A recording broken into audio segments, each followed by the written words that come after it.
Welcome to another episode of the IBC guys. We just hopped on. I hit the record button. Mike is looking super handsome right now. Well, I don't know what the occasion is. Certainly not talking to Dave Parmley. You look sharp. Well, thank you, Dave. You're looking pretty good yourself. I'm not. I'm trying to keep up with you, but no, I'm not. What's the So occasion? Dave has always asked me to tell some story because evidently I I don't know, love I Mike guess I Stevens tell a lot of stories. stories and he likes my stories. But so the story behind this, I'm obviously in my home and I don't rock a sport coat in my house, but so this is a story on this sport coat. I'm going to see if you remember this, Dave. So Oh, I I think do. probably the first time that I flew into Michigan uh, to meet with Dave, and we were doing some meetings, and I had packed a sport coat, and as you guys have seen on these podcasts, I'm super comfortable in blue jeans and a sweatshirt. I'm a farm kid, but I try to impress people maybe a little bit, dress up a little bit. Anyway, I flew in, took a sport coat. We were going to do a meeting, and the airline that I flew on lost my luggage. So I Yeah. was like, oh, geez. All I had was the blue jeans and sweatshirt I was wearing on the plane. So I asked Dave if they had a certain, I don't know if we can say the name of but where I normally buy my sport coats, it's a national chain. And I like going there because they know your size. It's in their computer system.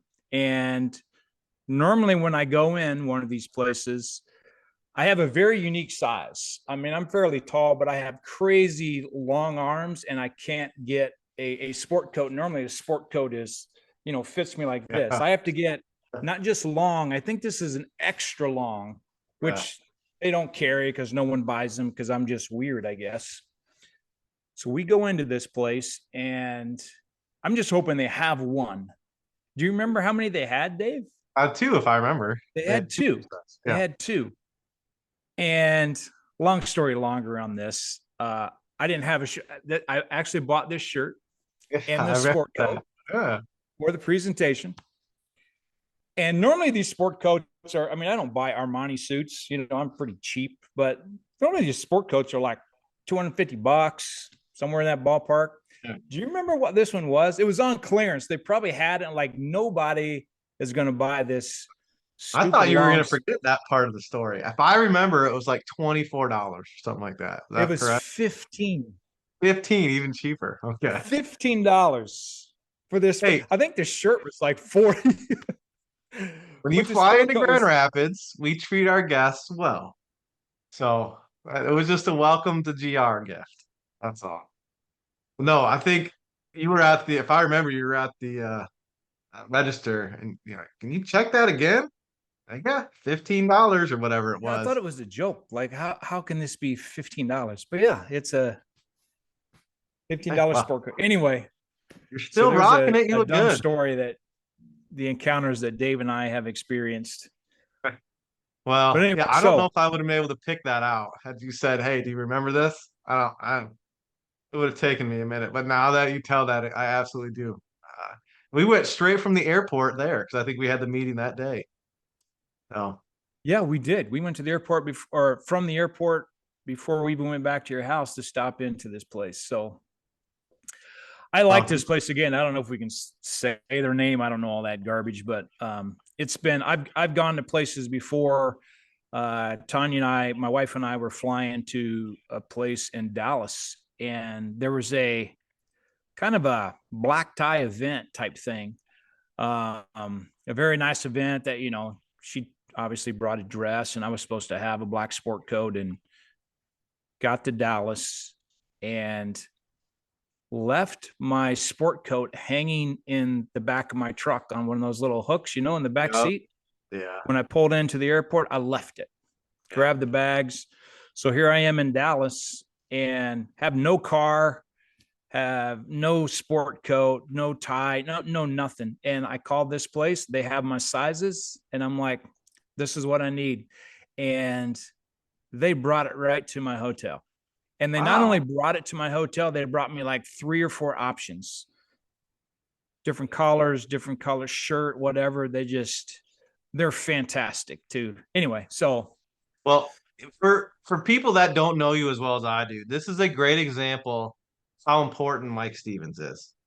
He'll just call up a place and say, I "Hey, think, I need this. Bring me three different yeah, I variations." think they do that And for it's at everybody, his Dave. hotel room. I think they do Mike that Ste for everybody. Mike Stevens charm. I love to point out examples of when it's happening. I feel like that's a prime example of the Mike Stevens charm. No, I So think that's a prime example of really good service by this company. So, I'll leave it at that. People can make their own decisions as they watch, as they listen. okay. Okay. Well, hey, I love my Mike Stevens stories, but we probably need to talk about something IBC related on this episode. So it's an intriguing one for me, something I kind of had to get my mind around. But essentially, we're going to talk about good debt versus bad debt and what that looks like. And then, because this is an IBC podcast, where does IBC fit into that conversation? But before we jump into this, I need to make sure I go through all my things. So we have a reason we're doing this podcast. Our passion is to educate people. And we try and do that three different ways. One, provide knowledge and understanding around IBC, what it is, what it does. Two is this podcast gives real life application. It gives real life examples of how it's being used. And then three, we want to provide an avenue. You can see my kids going up. But we want to provide an avenue to contact us and have your questions answered. So whether that's email, whether that's a phone call, my email is dave@familybankingsolutions.com. Mike's is mike@familybankingsolutions.com. We have a phone number 507-205-2284 if you want to give us a call. We'd be happy to chat with you there. And then in the show notes are all of our social media links. There's a whole bunch of them.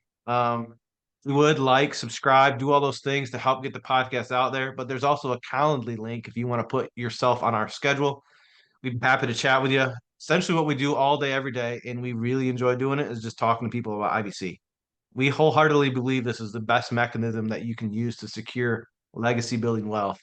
And we want to get it in your hands. We want to do what we can for you and have you start now. I mean, time, like with most investments, time is your best friend. So the sooner you can get started, the better. All right, that stuff's out of the way. Good debt versus bad debt. So, Mike, I'm going to plan on kind of sitting back and listening and learning from you a majority of this today. But if you could, can you establish for us maybe a small is the wrong word, a simple definition of what good debt is and what bad debt is? Can we start there?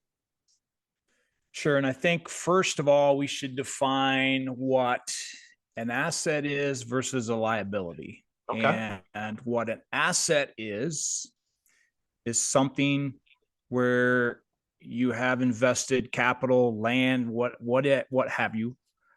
But an asset is something that makes you money. And a liability is obviously something that costs you money. So, for example, if you were to purchase a vehicle, finance it through the bank, not only is that asset depreciates, but it costs you money. It's costing you money every month, even after you own it, not just from a financing standpoint, but that vehicle depreciates and it costs you money to upkeep, et cetera, et cetera. However, if you were to invest money in, say, let's just say, let's say you deposit money in the bank and it makes you money, they pay you an annual percentage rate, then that is considered an asset. So good debt versus bad debt. Maybe there's multiple definitions out there, but the one that I'm most familiar with is good debt is debt where you have, secured some financing to purchase an asset or something that's going to make you money. That's good debt. Versus bad debt is, where you're financing something that doesn't make you money, like the truck. If you're financing a vehicle or a car through the bank, that's bad debt because you're paying interest and that you're not making any money. It's costing you money. So, one thing that we do, and okay, how does this relate to IBC? one thing that we do, and this is a kind of a crazy statement here, but I like it. we turn we turn a liability into an asset. I mean, that's a bold Like, statement. wow, yeah, like mind blowing, right? So let me tell you how, and let me just very simply explain how we do that. So when you look at the banking function, which IBC takes control of the banking function in your life. Let's look at the banking function as most people would think of a banking function. So let's say you have $100,000 and you are going to put that in the bank. And let's say they're going to pay you 1% interest a year. Okay, probably pretty close to what it is right now. Yeah, You're yeah. going to put 100K in the bank and they're going to pay you 1% interest a year. Is that a liability or is that an asset for you? Are you asking me? I'm asking you, kind of put you Asset. on the spot. It's making you money. It's making you money. It's making you a thousand Not dollars a year. not a lot of money for That's your an about asset, but that's an asset. asset. Yeah. However, that's you, the saver. Now, let's look at it from the banking standpoint. The bank that you deposited that $100,000 into, they're paying you $1,000 a year. They're paying you 1% for that money on deposit. For the bank, is that an asset or liability? Liability because they're paying you the money. Exactly right. It's costing them money. However, the bank, they turn around and Yep. they loan that out. So let's say they loan that out for uh, an auto loan. And let's say they charge, 5%. Someone comes in and wants to buy a truck, they loan the money and 5%. Well, the borrower that comes into the bank and wants to borrow money to finance that new truck, is that loan, is that an asset or a liability to that new truck owner? It's a liability, right? Because Yep. it's costing him money. However, from the banking standpoint, the bank that loaned that money out and they're making 5% a year on that loan, that's an asset. Yep. So it's the opposite. The bank, what's an asset to the bank is a liability to the customer. And what's an asset to the customer, a deposit, it's a liability to the bank. So they're opposite. So what we do is we take control of that banking function through the infinite banking concept, and we become our own bank. We reverse that flow of money and we take a liability like a truck loan and run that through our system and actually make money doing it. And it becomes an asset to our family.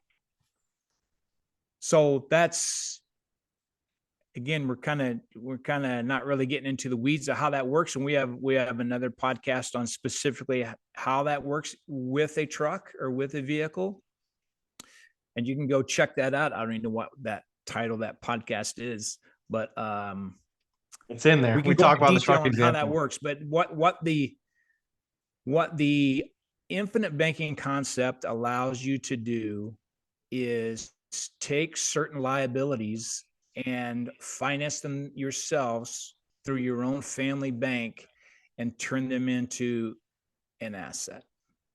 I try and give a parallel maybe with what we do in our land business versus the truck example for IBC.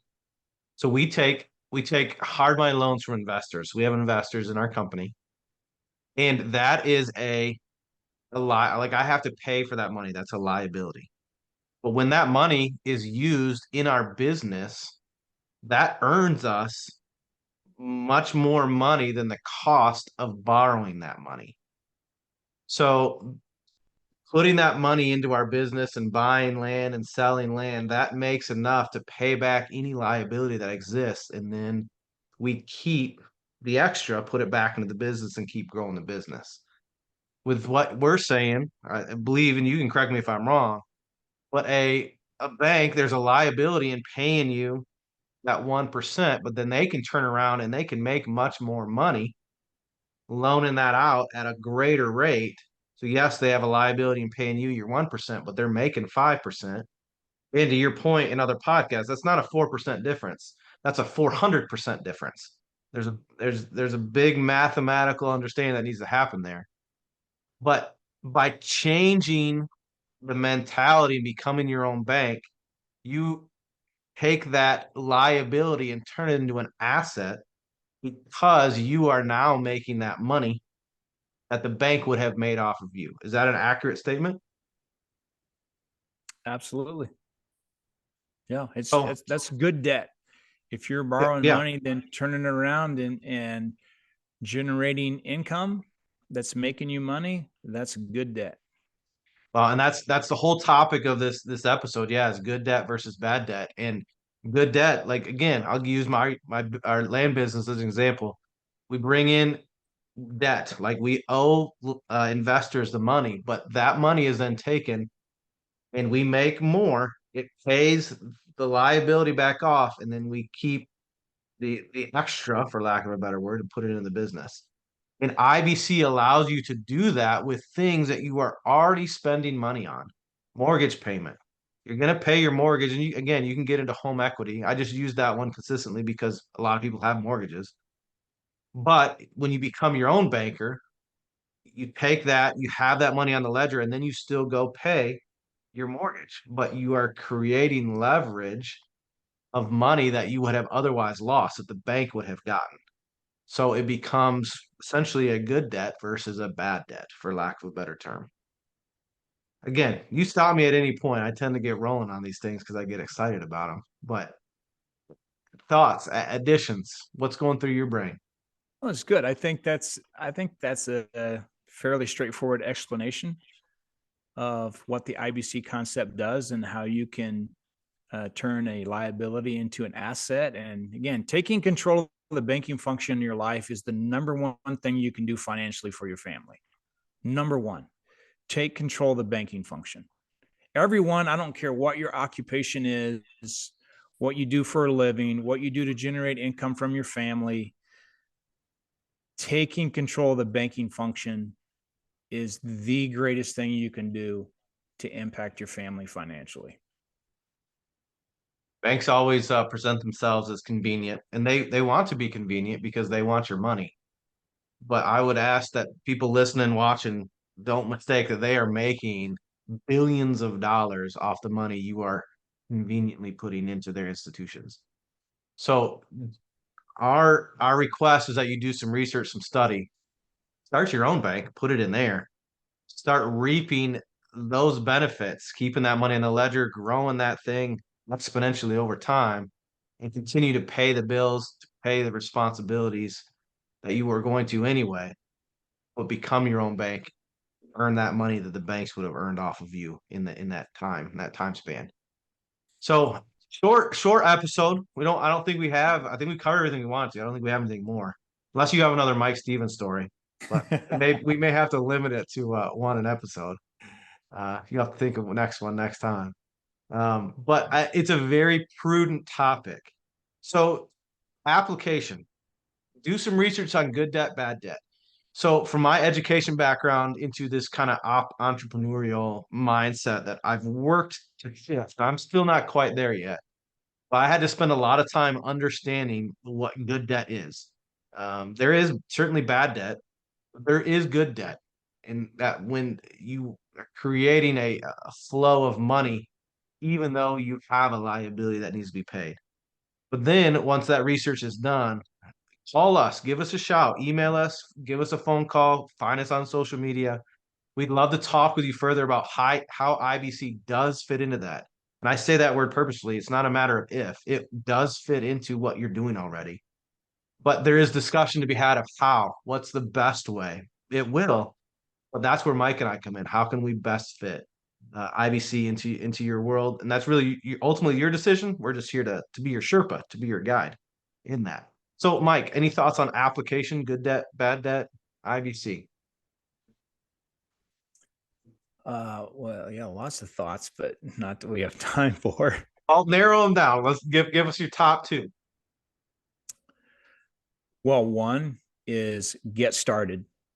Uh, A lot of information, It's a lot to absorb. It's black and white versus what we've been taught. We've been taught this way, and it's actually the opposite. It's again, it's white versus black, or right versus wrong. It's it's totally opposite of what we have been brought up to believe our entire life. So it's a lot to process. It's a lot to take in. Yeah. It's a lot to understand. So just get started. You're not ever going to, when you start, you're never going to think like, okay, I understand it to where I'm ready to go, and I'm going to go it alone. That never happens. I didn't start that. I've had a couple mentors kind of help me along the journey, along the way when I first started. And that's what we do. We're here for you. So I would say get started. We'll help you with all those things, answer your questions. What really comes to mind is there are no, I know there's some people, well, I was going to call you, but I thought that it was just, a dumb question, or, blah, blah. There are no dumb questions. Yeah. When I was in college, this is another dumb story for you, Dave. I love it. When I was in college, I always wanted to skydive. So now legally you can't do your first dive unless you're a tandem. So you're with a jump master or an instructor, hooked to them. My first time up in an airplane, I jumped Oh, out of it. First time I'd ever been in a plane. uh, And I jumped out, and it's solo, it's static cord. So anyway, I tell you that story because when you're going through that school, you're going through what they call ground school with your jump master. He says, in this business, there are no stupid questions. I don't care how stupid you think it is, or how many times I've already answered it, and you're like, oh man, I know he's said this 3 times. I hate to ask again. You're stupid if you don't ask again, because in 1 hour you're going up in this plane, they're throwing you out. So ask all the questions. I mean, this is, it's not necessarily life or death, but this is the life and future of your family and your family legacy. So ask the stupid questions, give us a call. We can walk you through it, and we help you on this journey. Again, like Dave said, that's what we do. So well, if longer explanation than you wanted.